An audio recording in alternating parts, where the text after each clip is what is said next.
మనకి ఈరోజు కొత్తగా పెళ్ళైన ఒక అమ్మాయి మెయిల్ చేసింది. పెళ్ళైన కొత్తలో అత్తవారింటికి వెళ్ళిన తర్వాత కొంచెం కంగారు పడతాం, అది సహజమే. పెళ్ళికి ముందు అమ్మ దగ్గర చాలా గారాబంగా పెరుగుతాం, అమ్మ వండిన వంటలు తింటాం. కానీ అత్తగారింటికి వెళ్ళిన తర్వాత మనమే వంట చేసి పెట్టాలి అంటే ఏ అమ్మాయికైనా కొంచెం కంగారు వస్తుంది. మరి ఈరోజు ఆ అమ్మాయి ఏం రాసిందో, అసలు ఆ కంగారు ఏంటో కథ చూద్దాం. నమస్తే స్వప్న గారు, నా పేరు శ్యామల, వైజాగ్ నుండి రాస్తున్నాను. హలో శ్యామల గారు, మ్యారేజ్ అయ్యి 1 year అవుతుంది. మా నేటివ్ ప్లేస్ భీమవరం. పెళ్ళైన కొత్తలో మా వారు మా ఇంటికి వచ్చినప్పుడు నాన్న ఒక రెస్టారెంట్ దగ్గర నుంచి పులావ్ తీసుకొచ్చారు. పేరు రాజుగారి కోడి పులావ్. టేస్ట్ నచ్చి ఇది ఎవరు చేశారని అడిగితే గొప్ప కోసం అమ్మ తానే చేసింది అని చెప్పింది. అప్పటి నుంచి మా ఆయన ఇంటికి వచ్చిన ప్రతిసారి అదే పులావ్ అడగడం, మా నాన్న రాజుగారి కోడి పులావ్ తేవడం స్టార్ట్ అయింది. కాపురానికి వచ్చిన 2వ రోజు నుంచే మా ఆయన రాజుగారి కోడి పులావ్ చేసి పెట్టమని మొదలుపెట్టారు. ఏదో చెప్పి మేనేజ్ చేసుకుంటూ వస్తున్నాను. ప్లీజ్ తన కోసం రాజుగారి కోడి పులావ్ ఎలా చేయాలో చూపించమని అడుగుతున్నారు శ్యామల గారు. శ్యామల గారు, ఏం టెన్షన్ పడకండి, నిజంగానే మీ ఆయన అడగడంలో తప్పులేదు. ఎందుకంటే రాజుగారి కోడి పులావ్ చాలా చాలా టేస్టీగా ఉంటుందండి. మనం బిర్యానీకి ఎలా కట్ చేసుకుంటామో అలాగే చికెన్ని కట్ చేసుకోవాలి. నేను ముందుగానే కట్ చేసుకొని చక్కగా కడిగి పెట్టుకున్నాను. ఇందులో మనం బాస్మతి బియ్యం వాడం. దీనికోసం సపరేట్గా బియ్యం దొరుకుతాయి మనకి, చిట్టి ముత్యాలు అని చెప్పి. చాలా చాలా టేస్టీగా ఉంటాయి, ఆ బియ్యం వల్లే చాలా టేస్టీగా ఉంటాయి. అలాగే ఇందులో మనం చిన్న ఉల్లిపాయలు వాడతాం. బిర్యానీ కొంచెం పొడి పొడిగా ఉంటుంది, కానీ రాజుగారి కోడి పులావ్ కొంచెం తడిగా ఉంటుంది, ఎందుకంటే ఇందులో ఎక్కువ ఉల్లిపాయలు వాడతాం కాబట్టి. సో ఇప్పుడు మనం ఫస్ట్ ఏం చేయాలి అంటే, ముందుగానే కొత్తిమీర, పుదీనా అన్నీ కడిగి పెట్టుకున్నాను. ఫస్ట్ ఒక పేస్ట్ చేసుకోవాలి. మిక్సీ జార్ తీసుకొని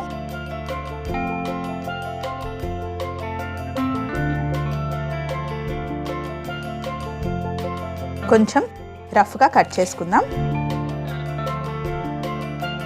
పుదీనా అలాగే కొత్తిమీర, పచ్చిమిర్చి కూడా,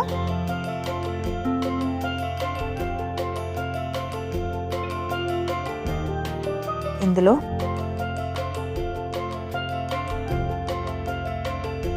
ఫస్ట్ కొంచెం పట్టిన తర్వాత ఈ మిగతాది వేద్దాం. ఎక్కువ అయ్యేలా ఉంది, ఒక్కసారి మిక్సీ పడితే ఇది లోపలికి వెళ్ళిపోతుంది.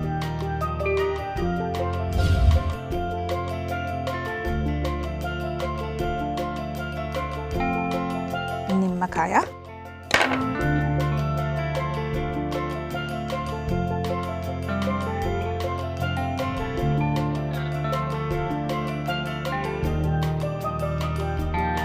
ఒక ఫుల్ నిమ్మకాయ రసం కావాలి. నిమ్మరసం వేసుకున్న తర్వాత శ్యామల గారు, మనం చేసుకున్న గ్రీన్ పేస్ట్, కొత్తిమీర, పుదీనా, పచ్చిమిర్చి. మరి సూపర్ ఫైన్ పేస్ట్ అవసరం లేదు, కొంచెం ఇలా బరకగా ఉంటే సరిపోతుంది. చికెన్కి సరిపడా ఉప్పు, పసుపు, అల్లం వెల్లుల్లి పేస్ట్,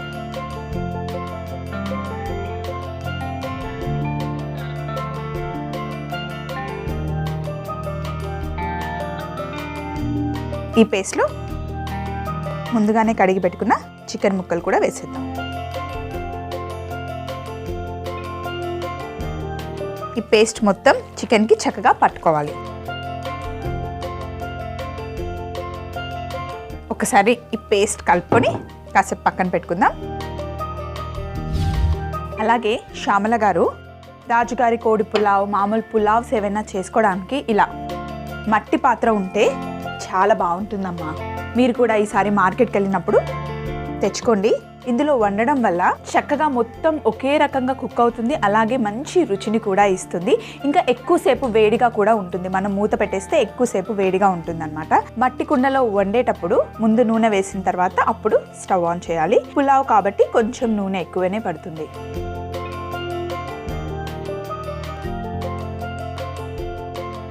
నూనె వేసుకున్న తర్వాత స్టవ్ ఆన్ చేసుకొని ఒకేసారి పెద్ద మంటలో పెట్టకూడదు, కుండ కాబట్టి కొంచెం చిన్న మంటలో మెల్లిగా వేడెక్కాలి.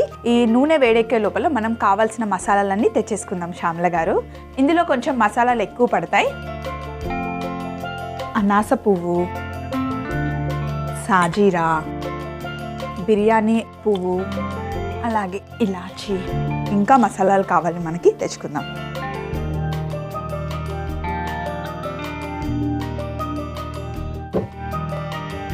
మరాఠీ మొగ్గ, దాల్చిన చెక్క, అలాగే లవంగాలు,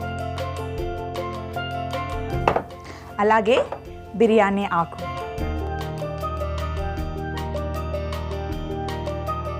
బిర్యానీ ఆకు ఒక 2 సరిపోతాయి.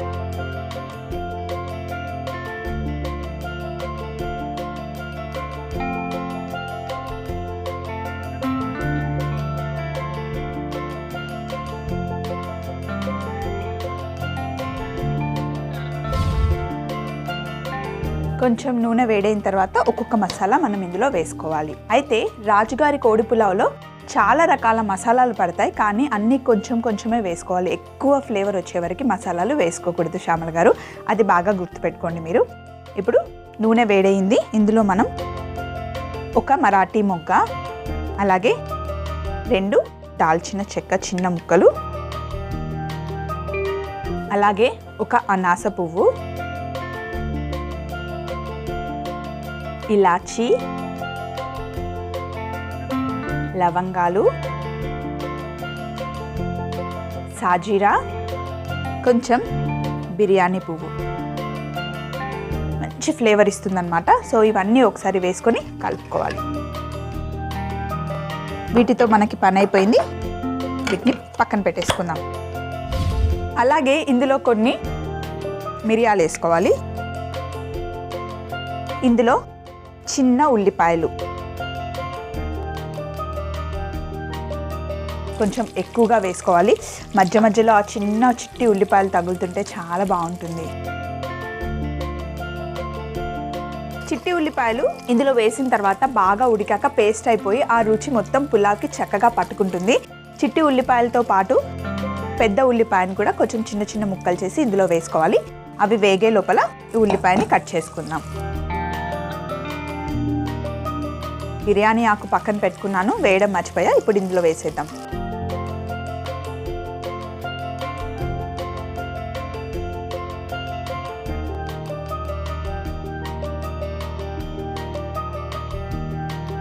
ఉల్లిపాయని మనం కట్ చేసుకుందాం.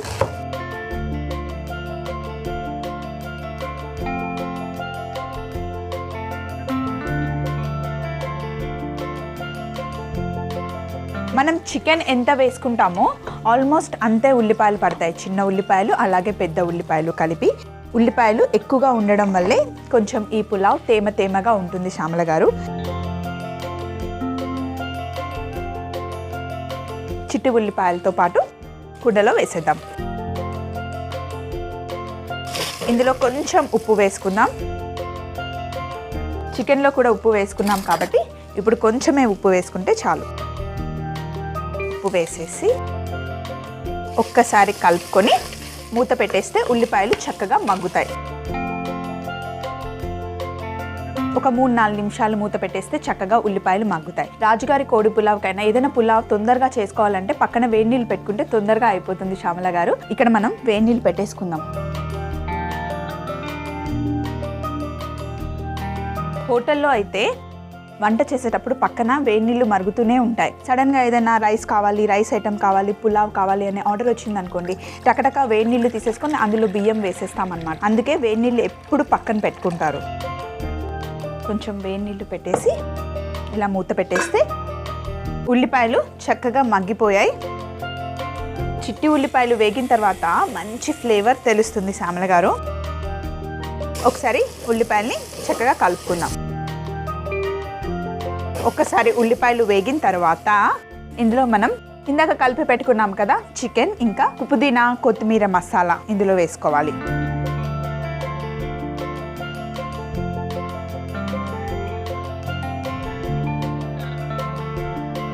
ఈ రోజు నుండి మీకు రాజుగారి కోడి పులావ్ ఎలా చేయాలో రెసిపీ తెలిసిపోయింది కాబట్టి హ్యాపీగా కొంచెం ధైర్యంగా వండి పెట్టండి. ఆయనకు కూడా బాగా నచ్చుతుంది. ఇందులో కొంచెం పెరుగు వేసుకోవాలి. 2 టేబుల్ స్పూన్లు వేసుకుంటే సరిపోతుంది. చిక్కగా ఉన్న పెరుగు వేసుకోవాలి. ఒకసారి బాగా కలుపుకొని పెరుగు వల్ల ఇంకా చికెన్లో నుండి న్యాచురల్గా నీళ్ళు వస్తాయి కదండి, ఆ నీళ్ళల్లో చికెన్ చక్కగా ఉడుకుతుంది. మనం మూత పెట్టేసి ఒక 5-6 నిమిషాలు ఉడకబెడితే నూనె మొత్తం బయటకు వస్తుంది, అప్పుడు చికెన్ చక్కగా ఉడికినట్టే. అలాగే ఇక నీళ్ళు కూడా బాగా మరుగుతున్నాయి, చిన్న మంట పెట్టేసి మూత పెట్టేద్దాం, అవి మరుగుతూ ఉంటాయి. చికెన్ ఉడికిన తర్వాత మనం అందులో నీళ్లు వేసుకుందాం. శ్యామల గారు చికెన్ ఉడికింది, అసలు ఆ ఫ్లేవరే చెప్పేస్తుంది చికెన్ చక్కగా మసాలాలో ఉడికిందని చెప్పి. మనకి నూనె కూడా బయటికి కనిపిస్తుంది కదా. ఇప్పుడు ఇందులో కొంచెం నెయ్యి వేసుకోవాలి. మనం 1 టేబుల్ స్పూన్ నెయ్యి సరిపోతుంది. పైనుండి కాస్త నెయ్యి వేసుకున్న తర్వాత ఇప్పుడు ఇందులో మనం బియ్యం వేసుకోవాలి. చిట్టి ముత్యాలు ముందుగానే ఒక అరగంట ముందుగానే కడిగి నానబెట్టుకున్నాను నేను. చూడండి, ఈ బియ్యం చాలా చిన్నగా ఉంటాయన్నమాట, అందుకే వీటిని చిట్టి ముత్యాలు అంటారు. చూడడానికి చిన్నగా ఉన్నా కూడా మంచి ఫ్లేవర్డ్గా ఉంటాయి, చాలా చాలా టేస్టీగా ఉంటాయి. ఇందులో ఉన్న నీళ్లు తీసేద్దాం, కొంచెమే నీళ్ళు ఉన్నాయి. ఒకసారి ఈ స్టవ్ ఆఫ్ చేసేసి 1 కప్పు బియ్యంకి 2-2.5 నీళ్లు వేసుకోవాలి. ఈ గుంటతో వేస్తే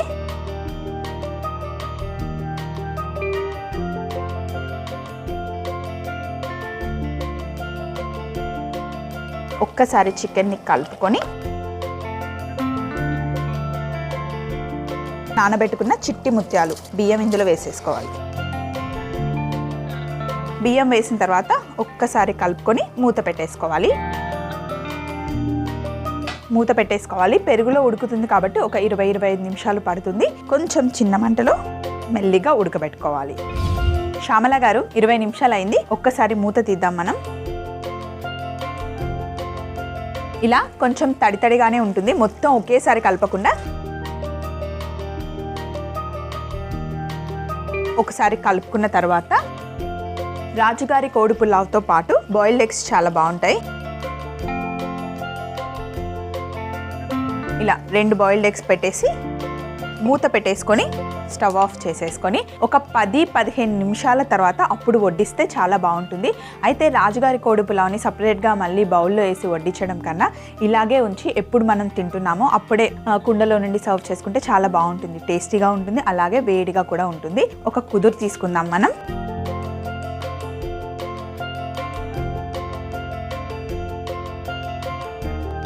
ఇలాగే వండిన తర్వాత పక్కన ఇలా పెట్టేయండి. ఎప్పుడు ఫోన్ చేస్తారో అప్పుడు మూత తీసి చక్కగా వడ్డించుకోండి. శ్యామల గారు హ్యాపీయా?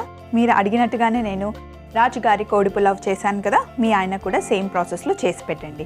మరొకసారి చిన్న రికాప్ కూడా చూసేయండి. రాజుగారి కోడి పులావ్ తయారీ విధానం: ముందుగా ఒక మిక్సీ జార్ తీసుకొని అందులో పచ్చిమిర్చి, కొత్తిమీర, పుదీనా వేసి పేస్ట్ చేసుకోవాలి. ఇప్పుడు ఒక బౌల్ తీసుకొని అందులో నిమ్మరసం, ముందుగా మిక్సీ పట్టుకున్న పేస్ట్, సరిపడా ఉప్పు, పసుపు, అల్లం వెల్లుల్లి పేస్ట్, ముందుగానే కడిగి పెట్టుకున్న చికెన్ ముక్కలు వేసి బాగా కలుపుకొని పక్కన పెట్టుకోవాలి. తర్వాత ఒక మట్టి కుండలో నూనె వేడి చేసుకొని అందులో మరాఠీ మొగ్గ, అనాస పువ్వు, ఇలాచి, లవంగాలు, సాజీరా, బిర్యానీ పువ్వు, మిరియాలు, చిన్న ఉల్లిపాయలు, బిర్యానీ ఆకు, కట్ చేసుకున్న ఉల్లిపాయ ముక్కలు, సరిపడా ఉప్పు వేసి మూత పెట్టుకొని మగ్గనివ్వాలి. తర్వాత ముందుగా మ్యారినేట్ చేసుకున్న చికెన్ అలాగే పెరుగు వేసి కలుపుకొని మూత పెట్టుకొని ఉడికించుకోవాలి. తర్వాత నెయ్యి యాడ్ చేసుకొని ముందుగానే బాయిల్ చేసుకున్న నీళ్ళని వేసి నానబెట్టుకున్న చిట్టి ముత్యాల బియ్యంని వేసి మూత పెట్టి 20-30 నిమిషాల వరకు ఉడకబెట్టుకుంటే రాజుగారి కోడి పులావ్ రెడీ. శ్యామల గారి కోసం చేసిన రాజుగారి కోడి పులావ్ రెడీ అయిపోయింది కదా, దీన్ని కాసేపు పక్కన పెట్టేద్దాం. నెక్స్ట్ కూడా మనకి మెయిలే వచ్చింది, ఎవరు మెయిల్ చేశారో చూద్దాం. నెక్స్ట్ మెయిల్ మనకి కీర్తిక గారు రాశారు. హాయ్ మీకోసం. హలో స్వప్న గారు, నా పేరు కీర్తిక, నేను జమ్మలమడుగు నుండి రాస్తున్నాను. హలో కీర్తిక, మీ పేరు చాలా బాగుందండి. నాకు బెల్లం తాలికలు అంటే చాలా ఇష్టం. నిజం చెప్పాలి అంటే మా తోటికోడలు బెల్లం తాలికలు సూపర్గా చేస్తుంది. అయితే తనని రెసిపీ అడిగితే 2-3 సార్లు అది అందరికీ చేయడం చేత కాదు అని ఫోర్స్ కొడుతుంది. ఎందుకు చేయలేం స్వప్న గారు, మీరు చెప్తే నేను చేసేస్తాను కదా. ప్లీజ్ స్వప్న గారు, నాకు బెల్లం తాలికలు ఎలా చేయాలో చెప్పండి, నేను కూడా చేసి మా తోడికోడలికి పెడతాను అంటుంది కీర్తిక. సో కీర్తిక, ఏం టెన్షన్ పడకండి, బెల్లం తాలికలు అందరికీ చేయొచ్చు, కానీ ఒక చిన్న కిటుకుంటుంది, అందులో ఎలా చేయాలో నేను మీకు చెప్తాను. చెయ్యండి, ఒకసారి మీరు ట్రై చేసిన తర్వాత మీ తోటికోడలికి చేసి పెట్టండి. మరి బెల్లం తాలికలు చేసుకోవడానికి మనకి బియ్యం పిండి కావాలి, ఇలాచీ పౌడర్ కావాలి, అలాగే బెల్లం, కొంచెం పచ్చి కొబ్బరి కావాలి. సో వెళ్ళి బెల్లం అలాగే బియ్యం పిండి కూడా తెచ్చేసుకుందాం.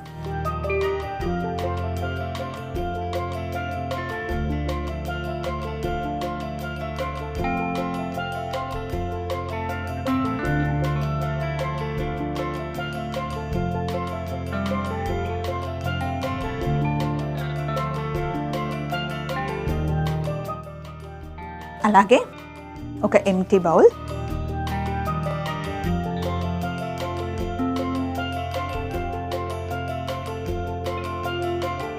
బెల్లం తాలికలు చేసుకునేటప్పుడు చల్ల నీళ్ళతో తడుపుకోకుండా బియ్యం పిండిని వేడి వేడి నీళ్ళలో తడుపుకోవాలి. అప్పుడే తాలికలు బాగా వస్తాయి.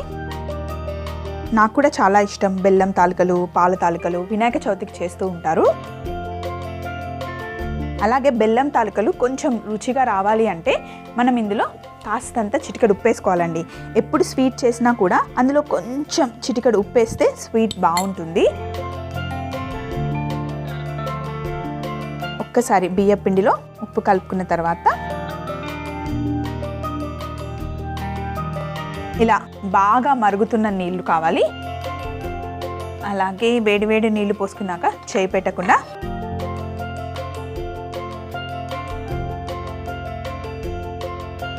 వేడి నీళ్ళు పోసుకొని ఒకసారి కలుపుకోవాలి. ఇంకా కొంచెం నీళ్లు పడతాయి ఇందులో కీర్తన.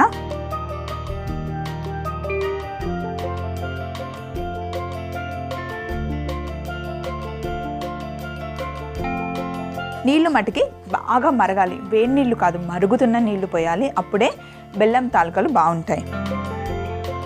అలాగే ఇంకా కొంచెం నీళ్లు పోసుకుందాం. మనకి మళ్ళీ వేడి నీళ్ళు కావాలి.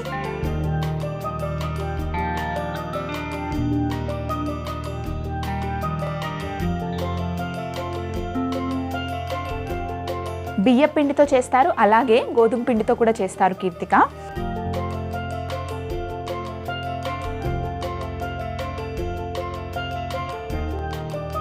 తాలికలు చేసుకోవాలి.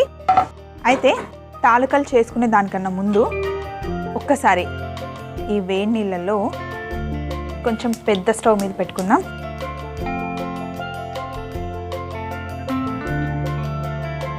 ఈ వేడి నీళ్ళల్లో మనం బెల్లం వేసుకోవాలి. బెల్లం తాలికలు మరీ తీయగా ఉంటే బాగుండదు కీర్తిక, కొంచెం చప్పగానే ఉండాలి. సో మరీ ఎక్కువ బెల్లం అవసరం లేదు, ఇంత సరిపోతుంది. బెల్లం వేసుకున్న తర్వాత బాగా కలుపుకోవాలి. మూత పెట్టేస్తే బెల్లం నీళ్ళు ఉడుకుతూ ఉంటాయి. ఈ లోపల మనం తాలికలు చేసేసుకుందాం.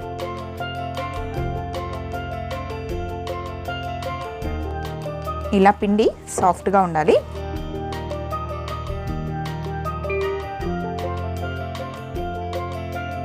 ఇలా చిన్న చిన్న ఉండలు తీసుకొని తాలికలు చేసుకోవాలి.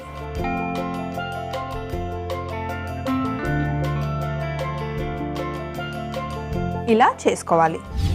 ఓన్లీ తాలికలు చేసుకోవడమే కొంచెం పని, మిగతా ప్రాసెస్ అంతా చాలా చాలా ఈజీ. అండ్ బెల్లం కరెక్ట్గా వేసుకోవాలి.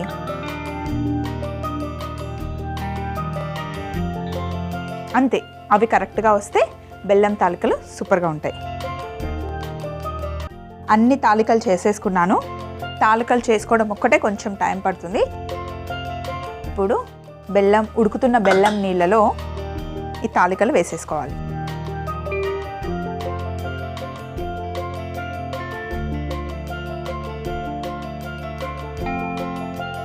ఒకసారి బెల్లం నీళ్ళలో వేస్తే తాలికలు విరిగిపోవు. అలాగే ఇందులో సన్నగా కట్ చేసి పెట్టుకున్న పచ్చి కొబ్బరి ముక్కలు వేసుకొని ఒక 2 నిమిషాలు మూత పెట్టుకొని ఉడకబెట్టుకోవాలి. అవి కొంచెం ఉడికిన తర్వాత ఇందులో ఇలాచి పొడి యాడ్ చేసుకోవాలి. బెల్లంలో తాలికలు చక్కగా ఉడికిపోయాయి. ఒక్కసారి కలుపుకుందాం. బెల్లంలో తాలికలు ఉడికిన తర్వాత కలుపుకుంటే విరగవు, కానీ అవి ఉడికే వరకు కలపకుండా ఉండాలి. ఒక బౌల్ తీసుకొని ఇందులో మనం బియ్యం పిండిలో కొంచెం నీళ్లు వేసుకొని కలుపుకోవాలి.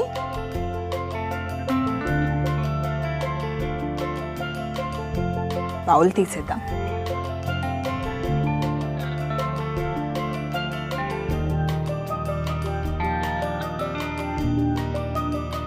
వన్స్ ఒకసారి మంచిగా మిక్స్ చేసిన తర్వాత ఇప్పుడు ఈ నీళ్లు కలిపిన బియ్యం పిండిని కొంచెం కొంచెం పోస్తూ మెల్లిగా కలుపుకోవాలి. ఈ బియ్యం పిండి వేయడం వల్ల మంచి థిక్నెస్ వస్తుంది, పాయసం లాగా అవుతుంది అన్నమాట. మరి ఎక్కువగా కూడా వేయొద్దు, గట్టిగా అయిపోతుంది. అలాగే ఇందులో కొంచెం ఇలాచి పొడి వేసుకోవాలి, ఈ యాలకుల పొడి. ఒక 2 నిమిషాలు మూత పెట్టేసి చిన్న మంటలో ఉడుకుతూ ఉంటుంది. ఈలోపు కిచెన్ క్లీన్ చేసుకొని కావాల్సిన బౌల్ తెచ్చేసుకుందాం. స్టవ్ ఆఫ్ చేసుకొని వావ్, బెల్లం తాలికలు రెడీ అయిపోయాయి. ఉడికిన తర్వాత దగ్గరగా వచ్చేసాయి కదా.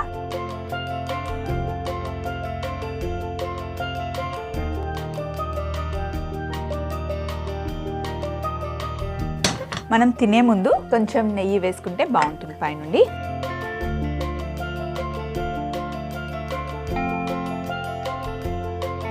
కీర్తిక, బెల్లం తాలికలు అడిగినట్టుగానే చేసి పెట్టాను కదా. ఇంకేమైనా రెసిపీస్ కావాలి అంటే మళ్ళీ నాకు ఉత్తరం రాయండి లేదా మెయిల్ అయినా చేయండి. మరొకసారి చిన్న రికాప్ కూడా చూడండి. బెల్లం తాలికలు తయారీ విధానం: ముందుగా ఒక బౌల్లో బియ్యం పిండి, సరిపడా ఉప్పు, మరుగుతున్న నీళ్లు వేసి పిండి ముద్ద చేసుకోవాలి. తర్వాత తడుపుకున్న పిండితోని తాలికలు చేసుకొని పక్కన పెట్టుకోవాలి. ఇప్పుడు ఒక పాన్ లో సరిపడా నీళ్లు, బెల్లం వేసి ఉడికించుకోవాలి. అలా ఉడుకుతున్న బెల్లం నీళ్లలో ముందుగా చేసి పెట్టుకున్న తాలికలు వేసి, అలాగే పచ్చి కొబ్బరి వేసి ఉడికించుకున్న తర్వాత బియ్యం నీళ్లు, యాలకుల పొడి వేసి కలుపుకుంటే బెల్లం తాలికలు రెడీ. కీర్తిక గారి కోసం బెల్లం తాలికలు చేసాం. అలాగే శ్యామల గారి కోసం మనం చేసిన రాజుగారి కోడి పులావ్. మరి రాజుగారి కోడి పులావ్ని కూడా తీసుకొచ్చి ఇక్కడ పెట్టేస్తా. ఫస్ట్ కుదురు పెట్టుకొని కుండ తీసుకొచ్చి ఇక్కడ పెట్టుకుందాం. ఇప్పుడు ఇవి రెండు టేస్ట్ ఎలా ఉన్నాయో చూద్దాం. ప్లేట్ తీసుకుందాం.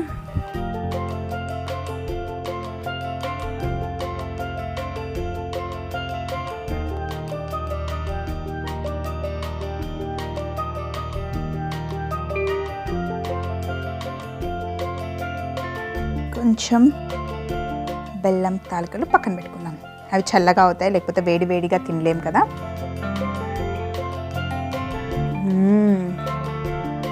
బెల్లం తాలికలు టేస్ట్ చూద్దాం.